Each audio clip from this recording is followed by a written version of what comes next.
Romanos capítulo 10.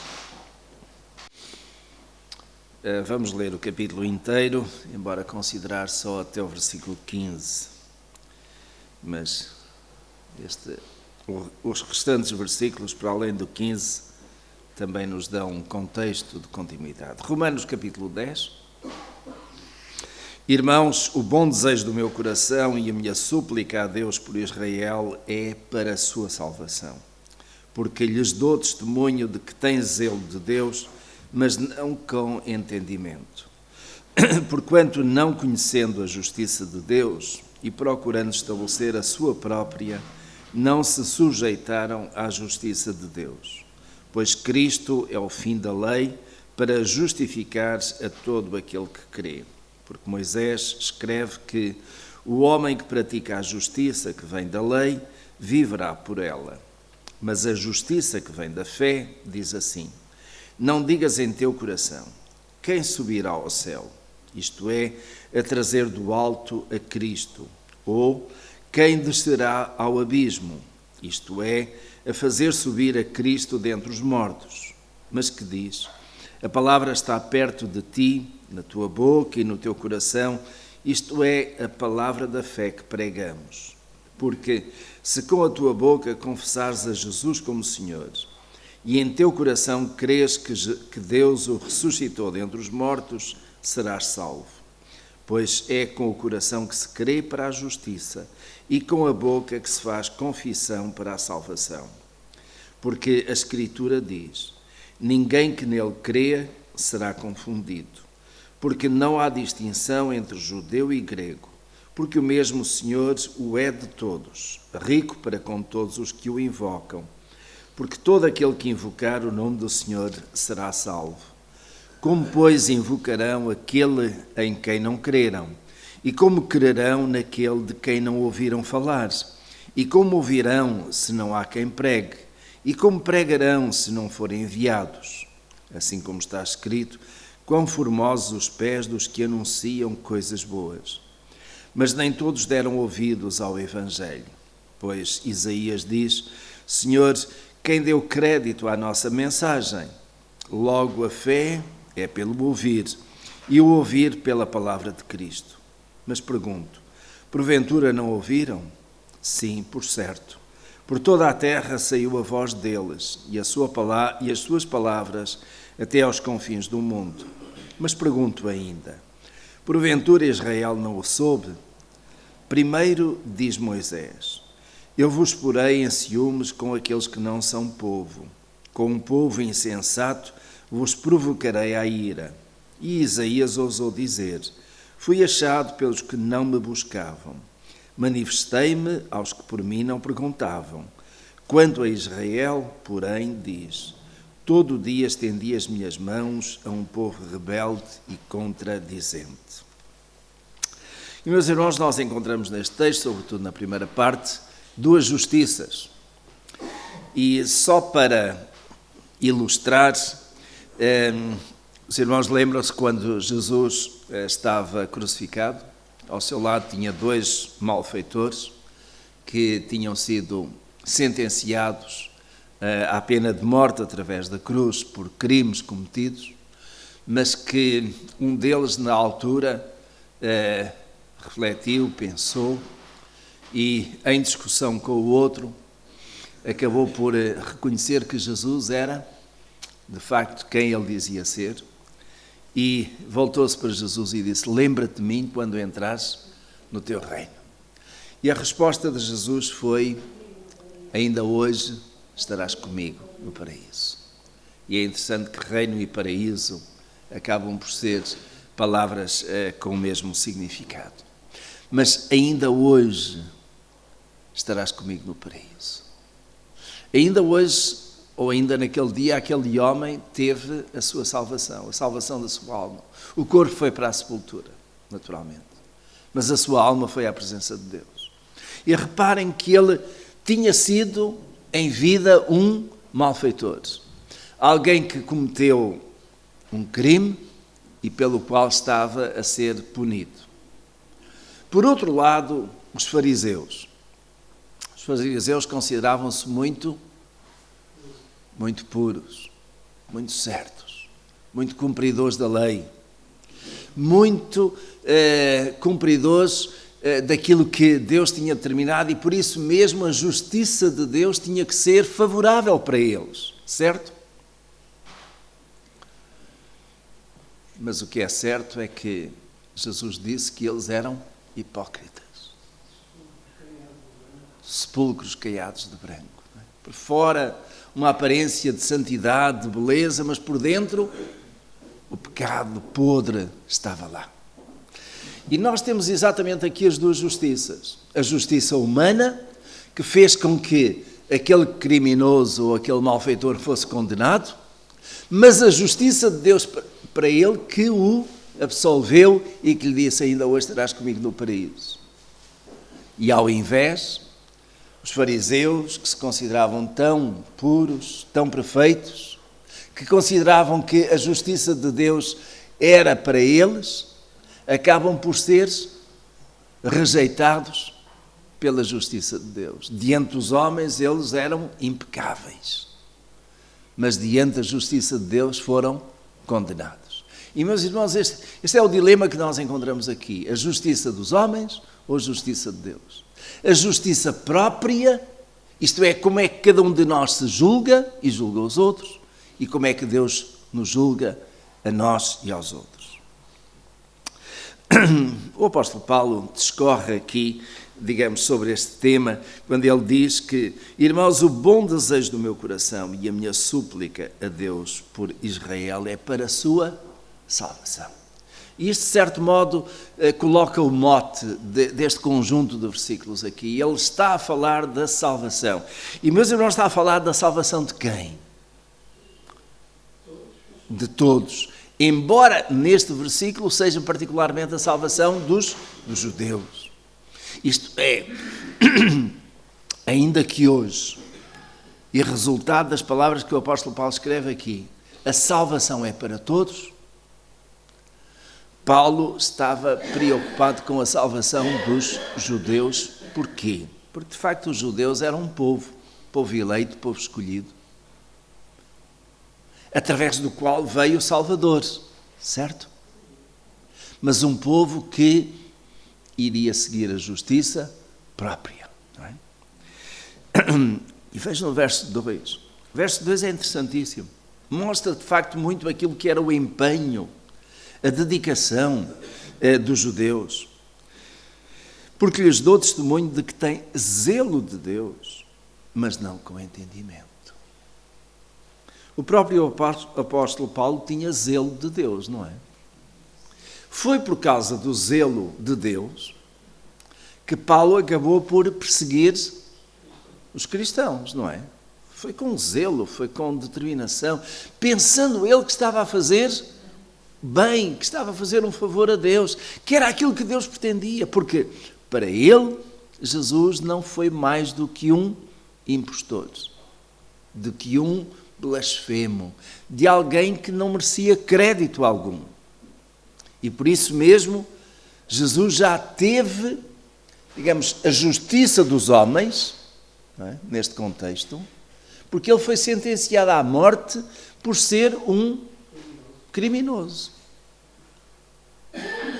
Os irmãos, é bom nunca esquecermos, a morte na cruz era a coisa mais terrível em termos de sofrimento humano, mas era também a pena capital, era a pena que era dada a um criminoso que já não tinha, que a prisão já não iria reabilitar. Portanto, Jesus era considerado como alguém que não tinha reabilitação. Alguém que não valia a pena a sociedade investir com alguns meses ou algum tempo de prisão para depois poder libertar e estar, digamos, resolvido, não é? Jesus foi morto desse modo. Pela justiça dos homens, Jesus foi morto. Nós sabemos. Tudo isso por causa do zelo de alguns que consideravam que, de facto, Jesus tinha que ser irradiado da sociedade. E por zelo, o apóstolo Paulo também perseguiu, digamos, todos aqueles que eram do caminho, não é? todos aqueles que seguiam Jesus. Era preciso acabar com aquela seita. Hoje não tanto, mas aqui há uns anos atrás falava-se muito de seitas. Talvez há uns 20 anos, por aí, eu fui convidado para um programa de televisão que era da RTP, os outros canais ainda só estavam a começar, aqui no Monte Virgem, e estive juntamente com um padre e com mais alguém e fui entrevistado sobre a questão de seitas.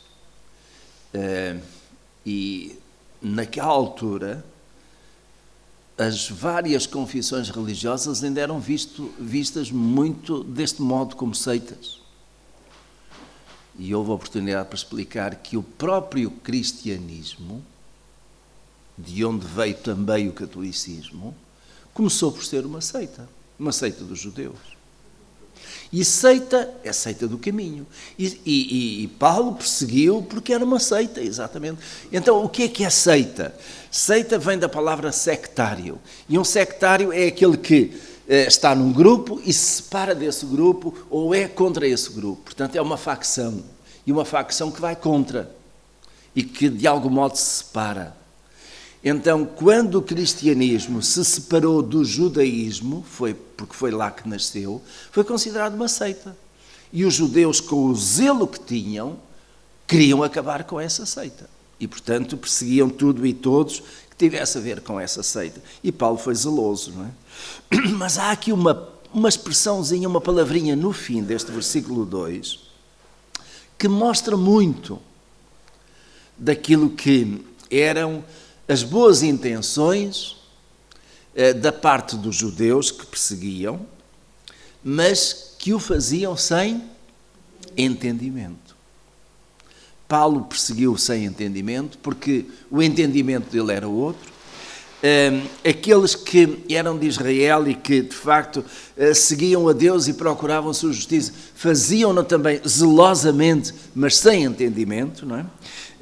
E no versículo 3 diz, e explica, porque não conhecendo a justiça de Deus, portanto, a falta de entendimento está aí, não conhecendo a justiça de Deus, e procurando estabelecer a sua própria, não se sujeitaram à justiça de Deus. E este versículo diz tudo. Este porque é mesmo explicativo, não é? Não conhecendo a justiça de Deus. E, meus irmãos, eu pergunto, nós conhecemos a justiça de Deus? Vamos ver. Vamos ver. O que é que nós conhecemos da justiça de Deus? Por exemplo, em matéria de sacrifício de Jesus, o que é que isso tem a ver com a justiça de Deus?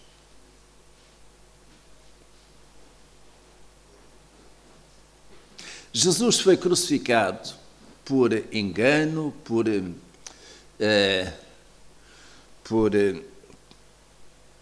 teimosia da parte dele, que podia-se ter libertado da cruz e foi à cruz. Jesus poderia ter estado no meio, naquele tempo, no meio dos discípulos apenas para ensinar e depois morria quando tivesse idade, alguma doença, e não daquela maneira, com 33 anos, ser ceifado da vida assim. Porquê é que Jesus teimou em ir à cruz? Este teimou é a palavra minha, está bem? Porquê é que Jesus, tão marcadamente, foi à cruz? Porquê? Era a sua missão. E a missão de Jesus tinha alguma coisa a ver com a justiça de Deus. Em que sentido? Foi feita a justiça de Deus em Jesus. Então vamos desembrulhar aqui este pacote. Não há remissão sem derramamento de sangue. A nossa salvação dependia de quê? De sacrifício, certo? De derramamento de sangue. Sem derramamento de sangue não há remissão de pecados. Daquilo que Deus tinha ensinado ao seu povo, e o tinha preparado para isso, instituiu todo aquele sistema sacrificial, em que através do sacrifício de animais, do derramamento de sangue, os pecados do povo eram perdoados, certo? E isto, meus irmãos, vai ainda um pouco mais atrás. Mesmo lá ao início, quando Deus disse a Adão e Eva: podeis comer do fruto da árvore, menos daquela, porque no dia em que dela comerdes, certamente morrerás. Bom, a morte física veio muitos anos mais tarde, mas a morte espiritual veio naquela altura. E os irmãos dão conta de que, continuando a ler um pouquinho no livro de Gênesis, nós chegamos a um ponto, logo uns versículos adiante, em que Deus, quando Adão e Eva estavam no paraíso ainda, ouviram a voz de Deus e eles acabaram por colocar-se, digamos, alguma coisa a cobrir as suas partes, não é? Íntimas. Porquê? Porque os seus olhos começaram a ser despertos para alguma coisa mais para além daquilo que era o natural. Embora fosse natural, claro. E é curioso que depois, mais tarde, Deus traz-lhes o quê? Peles de animais para se cobrirem. E as peles dos animais significou o quê? Sacrifício ou morte dos animais, certo? Deus não foi tirar a pele assim, olha, como quem tirou o casaco, não é? Tirou, porque o animal foi sacrificado. Portanto, a ideia de sacrifício de animal já estava aí. Deus já usou o sacrifício de um animal para lhe tirar a pele e com essa pele cobrir a vergonha, diz muito bem. Pouco mais tarde, com Caim e Abel, um deles oferece um sacrifício que não foi aceito. Já naquela altura estava a ser estabelecido o sacrifício também de animais, ainda que não de uma forma tão específica, como acontece mais tarde com Moisés e com todo o sistema de sacrifício de animais. E de facto Deus aí marca claramente a importância do sacrifício de animais e o seu efeito também, com o sangue que é expiado, o derramamento de sangue para perdão de pecados. Ora bem, meus irmãos, o que é que eu estou a querer dizer com isto?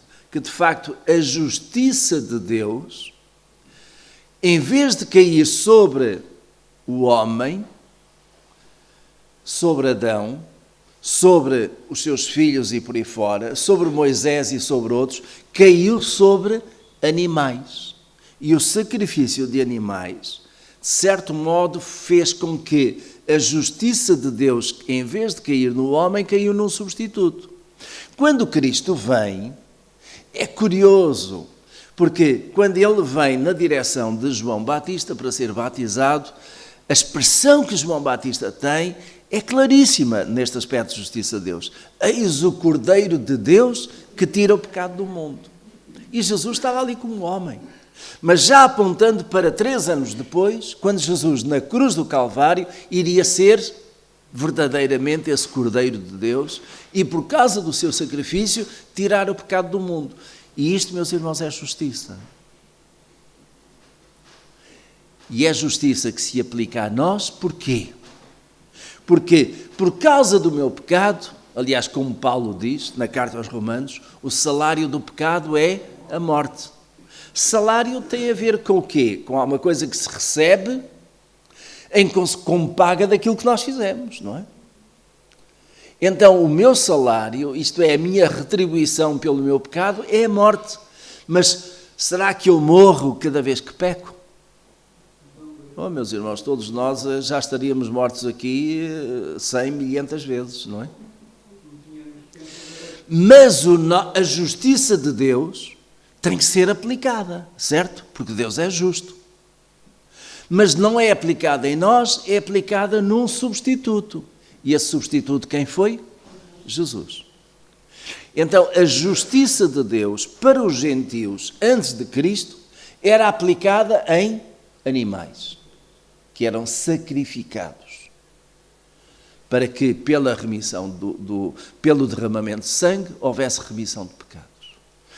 A justiça de Deus hoje, em que não há mais sacrifício de animais, foi aplicada em Jesus uma vez por todas e é suficiente. Essa é a justiça de Deus. Agora, os judeus tinham entendimento disto? Não. Nem mesmo depois de ter acontecido. E é para isso que o versículo 3 está a apontar aqui. Entendemos agora melhor o versículo 3, com certeza, não é, meus irmãos? Diz assim: porquanto, não conhecendo a justiça de Deus e procurando estabelecer a sua própria justiça, não se sujeitaram à justiça de Deus. Quer isto dizer na segunda parte, porque a primeira eu já expliquei, na segunda parte quer dizer então o quê? Quando não se conhece aquilo que é verdade, e por causa do zelo, digamos, da fé, da espiritualidade de alguém, então procura uma alternativa, procura alguma coisa que satisfaça. E uma vez mais a questão é: será que a justiça dos judeus, não conhecendo ou seguindo e aplicando a justiça de Deus, lhes favoreceu? Foi válida para eles? Não. Porque ninguém pode usar a sua própria justiça ao seu modo, que não seja, e quando eu digo a sua própria justiça, estou a implicar que é diferente da justiça de Deus. Então, ninguém pode com isso dizer: olha, Senhor, tu tens a tua justiça, eu tenho a minha, então eu vou aplicar a minha porque me dá mais jeito, porque é aquela que eu sei. A ignorância não pode ser, digamos, uma capa ou um escudo para tudo e mais alguma coisa. Deus não tem em conta os tempos da ignorância, a palavra de Deus o diz. Mas o facto de sermos ignorantes não significa que nós tenhamos o direito de fazer as coisas ao nosso modo e dizer: olha, Senhor, é isto que eu sei, agora aceita. Tens que aceitar, eu não sei outra coisa. Não, Deus conduz aqueles que são ignorantes ao conhecimento da verdade e da justiça de Deus. E no caso concreto dos judeus foi isso que Deus fez. Os discípulos, apóstolos de Jesus, foram treinados durante aqueles quase 3 anos para depois poderem seguir e ensinar. A obra de Jesus não ficou silenciada com a sua morte. Os discípulos continuaram. E cá está Paulo, que até tinha sido um perseguidor, procurando fazer a sua própria justiça, agora a dar conta e conhecimento e a pregar e até sujeitar a tribulações e até à própria ameaças de morte, por causa daquilo que ele agora sabia que era diferente. Portanto, ele tomou conhecimento da justiça de Deus, rejeitando a sua própria justiça e procurando agora pô-la em prática. E o verso 4, digamos, faz a conclusão deste pensamento aqui. Porque Cristo é o fim da lei para justificar todo aquele que nele crê. E reparem, meus irmãos, é interessante que Paulo não diz porque Cristo veio abolir a lei, porque Cristo não tem nada a ver com a lei, mas ele diz que Cristo é o fim da lei. E se é o fim, quer dizer que o princípio teve valor. Quer dizer que o princípio que foi instituído serviu até àquele tempo. Os judeus eram salvos antes de Cristo. Como? Pela fé. Exatamente. Como é que nós hoje somos salvos? Pela fé. Que diferença há entre nós e os judeus? Continuamos a ter fé. Nós cremos em Cristo e eles não, sim. Embora eles tivessem, estou a falar, aqueles judeus antes de Cristo, estavam na expectativa da vinda do Messias. Tinham o sistema de sacrifícios até à vinda do Messias. O problema deles é que não reconheceram Jesus como esse tal Messias. E por isso mesmo, para eles, continuam no mesmo sistema. Hoje não fazem os sacrifícios, aliás, não o fazem desde o ano 70 da era cristã, que foi quando os romanos arrasaram com o templo. E os sacrifícios só poderiam ser feitos no templo. Portanto, os judeus ainda hoje estão com a fé à espera da vinda do Messias. Agora reparem, judeus pela fé, nós cristãos pela fé. Judeus através do sistema sacrificial de animais, nós através do sistema sacrificial de Cristo. Há semelhanças. Mas tanto num caso como no outro é a justiça de Deus.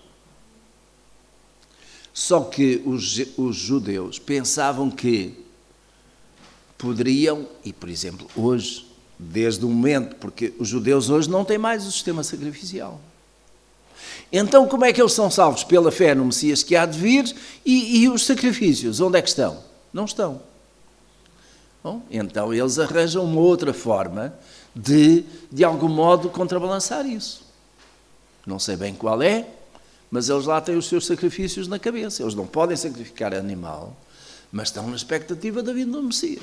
E justificam que, pela sua própria justiça, se não têm um templo para sacrificar animais, então estão libertos dessa obrigação. E isto não é mais do que a justiça dos homens. Tal como os fariseus também inventaram muitas coisas para a sua própria relação com Deus e as regrazinhas que eles foram colocando. Os homens têm uma capacidade tremenda de inventar coisas. E no caso concreto de justiça aqui, os homens vão inventando as regras para se justificarem. A questão que está sempre subjacente é esta: será que Deus aceita a justificação? Reparem, meus irmãos, que também nos dias de hoje, e não só, já de uma centena de anos a esta parte, têm surgido algumas seitas, nós chamamos seitas. Eles não se consideram como tal, é evidente, mas há algumas seitas que também têm os seus livros próprios, algumas seitas que têm as suas regras e as suas interpretações próprias. Algumas seitas que têm a Bíblia, mas deram a volta à Bíblia. E estou a falar concretamente de quem? Dos Mormons, por exemplo. Os Mormons têm a Bíblia, que nós usamos só para decoração. Porque para eles é aquele livro azul, é o livro dos Mormons. E é por esse livro dos Mormons que eles seguem. Porque, segundo eles, o Jesus que nós queremos, o tal que fez com que Joseph Smith, nos Estados Unidos, há 100 e tal anos atrás, tivesse uma visão e visse umas placas, e abriu essas placas e estavam em hebraico e em grego, traduziu, e daí veio o livro de Mormon, com a indicação de que Jesus apareceu a esse Joseph Smith lá nos Estados Unidos. Só apareceu a ele, para que ele pudesse começar uma nova igreja. E os Mormons daí fizeram a sua religião e têm a sua justiça. Porque a justiça de Deus, eles torceram. Os Testemunhas de Jeová, a mesma coisa, em muitos aspectos também. Inclusive, a Bíblia das Testemunhas de Jeová é, com a tradução do Novo Mundo, muito alterada. Hoje não está aqui, mas nós temos tido um senhor que tem vindo e que durante anos e anos esteve nas Testemunhas de Jeová, depois deixou, disse que não era aquilo, chegou à conclusão de que não. E ainda no domingo passado ele deu conta de que a leitura da Escritura era diferente e pediu uma Bíblia, comprou uma Bíblia. Nossa. Porque ele diz, eu tenho Bíblia das Testemunhas de Jeová, mas não quero. Porque sabe qual é a tradução, que é adulterada, que está falsificada. Para quê? Para que aquela tradução se ajustasse àquilo que é a justiça dos homens, o entendimento dos homens. E então era preciso ter uma tradução que fosse ao encontro de uma doutrina que foi inventada e que é falsificada. E todos eles, pensando que com isso podem ter a justificação da parte de Deus. E eu volto à mesma questão. Será que todas as religiões conduzem a Deus? Todas as religiões são caminho para Deus? Deus vai justificar todos que dizem ter fé, ainda que essa fé seja uma fé distorcida e até muito errada. É Deus quem nos justifica, não é? É Deus que sabe exatamente o que é que está na fé, no pensamento, no coração de cada um. Depois, Paulo dá aqui umas explicações, em que ele vai buscar alguns textos do Antigo Testamento. E no verso 5 ele diz: porque Moisés escreve que o homem que pratica a justiça, que vem da lei, viverá por ela. O homem que pratica a justiça, que vem da lei, viverá por ela. E ele diz isto em Levítico, por exemplo. Vamos ver Levítico capítulo 18.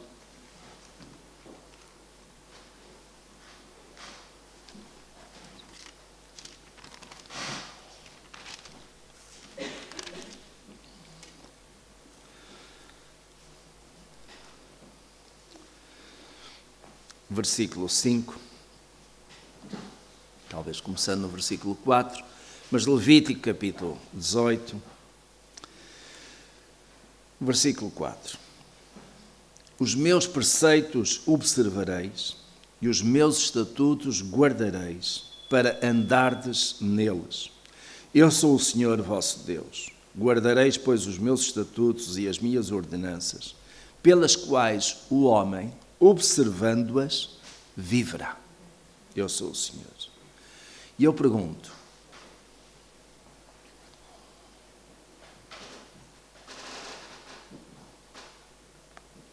alguém conseguiu alguma vez cumprir todos os preceitos, todos os estatutos do Senhor?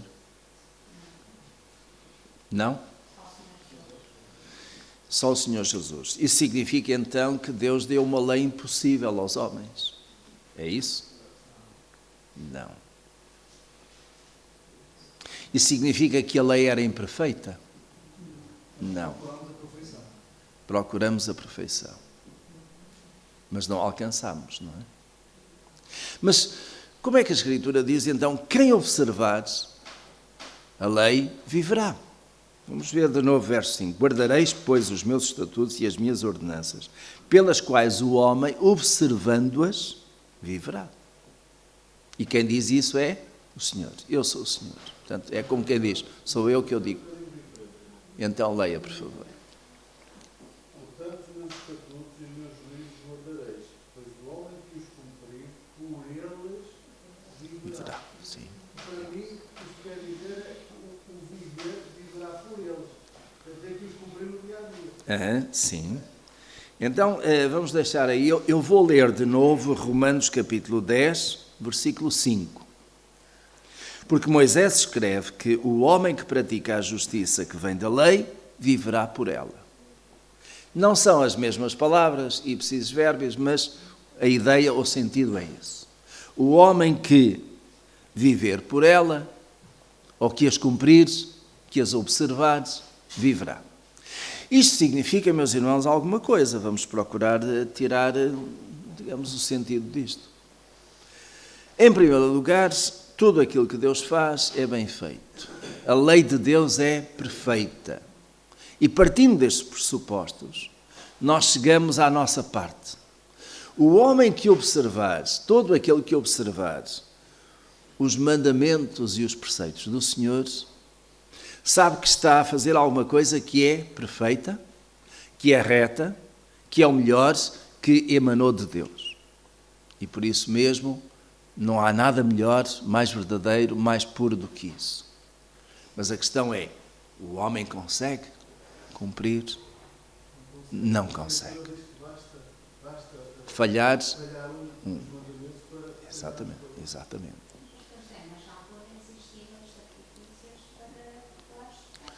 Ora bem, essa como que era a complementaridade, não é? O homem tinha uma lei. Isto é fundamental. Quer dizer, nós hoje até nem precisamos ser crentes para saber isto. Existem leis no mundo. Leis de trânsito, leis de toda a ordem. E essas leis têm que ser cumpridas. Mas tem que haver também quem implemente, quem faça cumprir essas leis. Porque se não houver quem faça, tanto faz eu cumprir como não importa. Portanto, e essas leis também estão, digamos, ressalvadas depois por um código penal. Isto é, quem não cumprir as leis tem uma penalização, certo? Nós temos, olha, já agora serve de informação, se alguém não sabia. A partir agora, creio que de junho ou julho, os condutores têm uma carta de condução que é por pontos. Creio que terá 12 pontos. E quem infringir, seja porque for, estacionamento, por não parar no stop, por excesso de velocidade, etc., vão-lhe tirando pontos.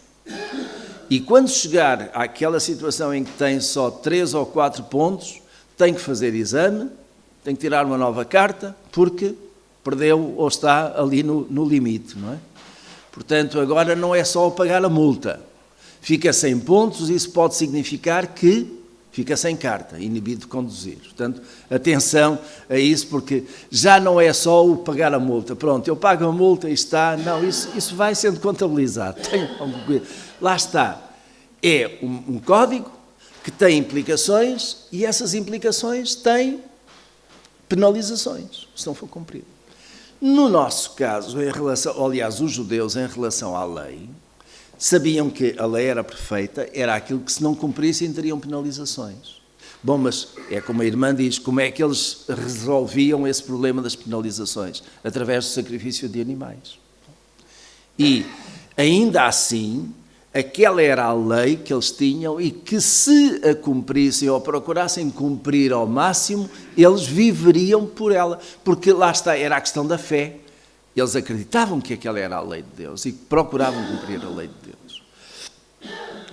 E foi isso que Deus então colocou. Em Romanos capítulo 10, versículo 6. Mas a justiça que vem da fé diz assim: não digas em teu coração, quem subirá ao céu, isto é, a trazer do alto a Cristo, ou quem descerá ao abismo, isto é, a fazer subir a Cristo dentre os mortos. Mas que diz, a palavra está perto de ti, na tua boca e no teu coração. Isto é, a palavra da fé que pregamos. E onde é que nós encontramos isto? Em Deuteronômio capítulo 30. Vamos a Deuteronômio, há pouco estávamos em Levítico, um pouquinho mais à frente. Números, Deuteronômio capítulo 30.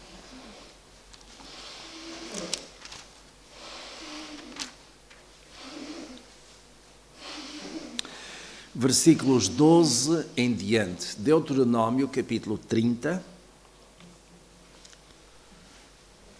E já agora verso 11. Faz melhor o início do contexto.